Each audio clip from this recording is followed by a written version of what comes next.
मात श्री नर्मदे हर नर्मदे हर नर्मदे हर।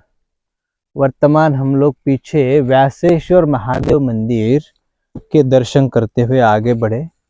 अभी सूरजपुरा गांव के पास में पहुंच गए हैं और पीछे में आप जो दर्शन कर रहे हैं ये माँ नर्मदा जी के अंदर आपको आनंदेश्वर महादेव विराजमान है। ये माँ नर्मदा जी के अंदर विराजमान है, ये कोई समक्ष नहीं है। तो इस व्यासेश्वर महादेव मंदिर से आगे थोड़ी ही दूर पर यह आनंदेश्वर तीर्थ आता है। सूरजगांव का जो भाग आता है करीब करीब उसके पास में ही यह तीर्थ है। इसका वर्णन रेवाखंड में भी आया हुआ है। असुर तो शरीर को ही सब कुछ मानते हैं, वे कामी भी होते हैं और वासना भी होती है। एक बार चंद्रपीड़, जुम्बासुर तथा सुरांतक आदि इस प्रकार के जो असुर थे, इन सब असुरों ने मिलकर सोचा मां पार्वती जी जो महादेव जी की धर्मपत्नी है, वे अत्यंत सुंदर है, इसलिए उनका हरण करना चाहिए, ऐसा भाव उन्होंने रखा हुआ था। और इस भाव से उनके मन में कुभाव आ गया। ऐसी कुमंत्रणा करके वे शिव जी भगवान के समीप पहुंचे और महादेव जी ने भी उनकी दुर्भावना को समझकर उनको वो सब कुछ देखते हुए युद्ध करना शुरू किया।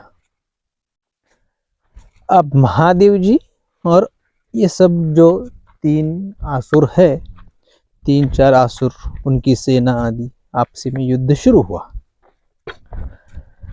महादेव जी भी अच्छे से युद्ध करने लग गए और युद्ध करते करते करते उनका घमासान युद्ध शुरू हो गया। निरंतर 100 वर्षों तक युद्ध होता रहा, किंतु वे दुष्ट इतने बलवान थे कि उनका वध न हो सके। तब शिवजी ने मां पार्वती की ओर देखा। तब माता पार्वती जी ने कहा, प्राणनाथ, आप अपने दिव्य त्रिशूल द्वारा इनका वध करें। अब माता जी ने उनको इशारे से बता दिया, समझा दिया और मां पार्वती जी की सम्मति मानकर शिवजी ने अपने त्रिशूल उठाया और त्रिशूल द्वारा उनका वध करना शुरू कर दिया। तो त्रिशूल के द्वारा उनका वध तो हो गया। इस पर समस्त देवताओं ने भगवान शंकर का अभिनंदन किया, उनकी भूरी भूरी स्तुति प्रशंसा आदि करना शुरू किया। इस पर आनंद विभोर होकर भैरव का रूप धारण करके अपने गणों सहित तांडव नृत्य करने लग गए और अपने आप में ही आनंद में मग्न और इतने विभोर हो गए, उस भाव में उन्होंने अपने लिंग की स्थापना की। वे ही आनंदेश्वर शिवलिंग के नाम से विख्यात हुए। फिर यहाँ जी पूजा करने के पश्चात फिर चैत्र की त्रयोदशी को यहाँ पितरों का श्राद्ध करने का बड़ा महात्म्य भी रेवाखंड में आता है।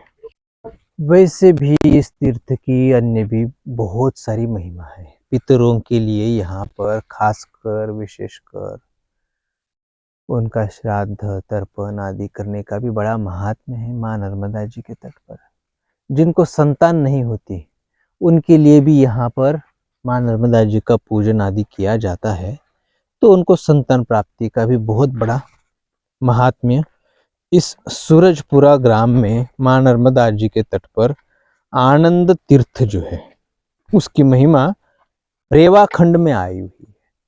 हम जो भी अभी तक का जो आप लोगों को जो ज्ञान देते आए हैं, बताते आए हैं, ये सब रेवा खंड में, स्कंद पुराण में, ऐसे अलग अलग खंडों में इसका शास्त्रों में वर्णन आता है। तो वो वर्णन हम आपको बता देते हैं। ये कोई हमारी मनगढ़ंत कहानियाँ या फिर हम मन से बनाते हैं फिर आपको बताते जाते हैं, ऐसा नहीं है।